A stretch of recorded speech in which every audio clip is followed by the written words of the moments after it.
ফজরের নামাজ আদায় করার পর এই দোয়া এবং দরুদের আমল করুন। আল্লাহ তাআলা রব্বুল আলামিন এই দোয়া এবং দরুদের আমলের বরকতে, তার কুদরতে মনের সকল আশা আকাঙ্ক্ষাকে পূরণ করে দিবেন। সুবহানাল্লাহ।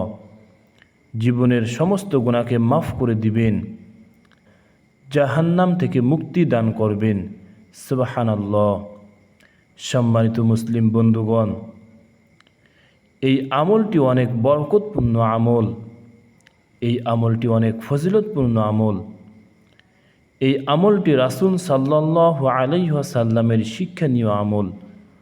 আমরা সকলেই এই আমলটি করব ইনশাআল্লাহ।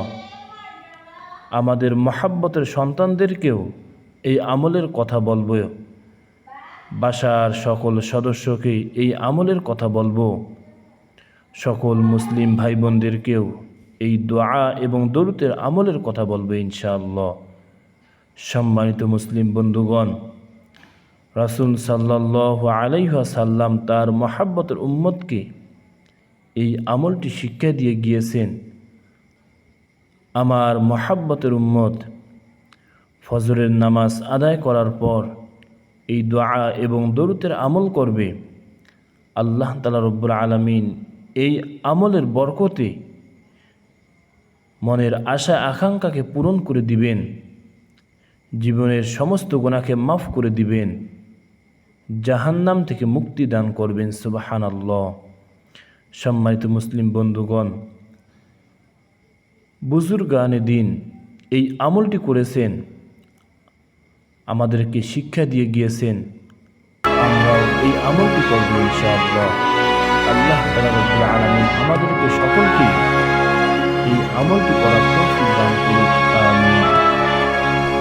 সম্মানিত মুসলিম বন্ধুগণ, এই আমলটি হলো আমরা সকলেই ফজরের নামাজ সহিহ শুদ্ধ করে আদায় করার পর ওই জায়গায় বসে কোনো কথা না বলিয়ে এই দোয়াটি 100 বার পাঠ করব। এরপরে আমরা এই দরুদটি 7 বার পাঠ করব। দোয়াটি হলো, ইয়া মালিকুল মুলকি যুল জালালি ওয়াল ইকরাম, ইয়া মালিকুল মুলকি যুল জালালি ওয়াল ইকরাম। এই দোয়াটি সহিহ শুদ্ধ করে 100 বার পাঠ করব। এরপরে এই দরুদটি 7 বার পাঠ করব। আল্লাহুম্মা সাল্লি আলা মুহাম্মাদিন ওয়া আলা আলি মুহাম্মাদ কামা সাল্লাইতা আলা ইব্রাহিম ওয়া আলা আলি ইব্রাহিম ইন্নাকা হামিদুম মাজিদ।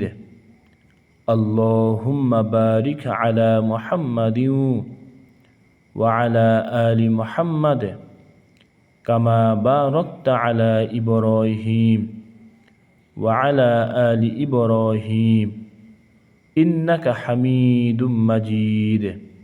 আলহামদুলিল্লাহ। এই দরুদটির নাম হলো দরুদে ইব্রাহিম, যে দরুদ আমরা নামাজের মধ্যে তেলাওয়াত করি। আমরা সকলেই এই দরুদটি সহিহ শুদ্ধ করে 7 বার পাঠ করব। এই দরুদটি পাঠ করার আগে আমরা এই দোয়াটি 100 বার সহিহ শুদ্ধ করে পাঠ করব ইনশাআল্লাহ। দোয়াটি আপনারাও আমার সঙ্গে বলুন, সহিহ শুদ্ধ করে শিক্ষা করে নিন। ইয়া মালিকুল মুলকি যুল জালালি ওয়াল ইকরাম। আমরা সকলেই এই দোয়াটি 100 বার পাঠ করব। এরপরে এই দরুদে ইব্রাহিম আমরা 7 বার পাঠ করব। আল্লাহ তাআলা রব্বুল আলামিন আমাদেরকে সকলকেই এই দোয়া এবং দরুদটি সহিহ শুদ্ধ করে ফজরের নামাজ আদায় করার পর আমরা সকলেই এই দোয়া এবং দরুদটি সহিহ শুদ্ধ করে পাঠ করব ইনশাআল্লাহ। আল্লাহ তাআলা রব্বুল আলামিন আমাদেরকে সকলকেই ফজরের নামাজ আদায় করার পর এই দোয়া এবং দরুদের আমল করার তৌফিক দান করুক। আমিন। সকল মুসলিম ভাই বোনদেরকেও এই দোয়া এবং দরুদের আমল করার তৌফিক দান করুক। আমিন। আসসালামু আলাইকুম আ রহমতুল্লাহি ওয়া বারাকাতুহু।